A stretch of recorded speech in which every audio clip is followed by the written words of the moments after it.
Hey guys, so I'm going to show you how to factory reset your Sony earbuds.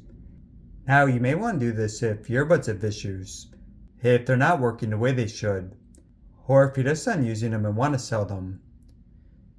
Now for the older XM4, what you do is hold down on the earbuds until the light would flash red.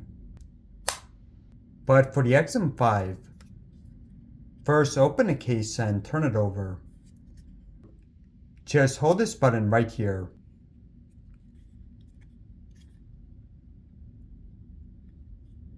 Just keep holding for about 20 seconds. And you're going to watch the light.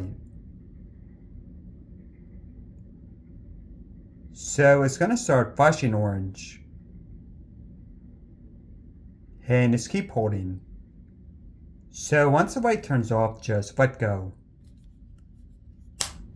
And yeah, now it's been factory reset. Alright guys, thanks for watching.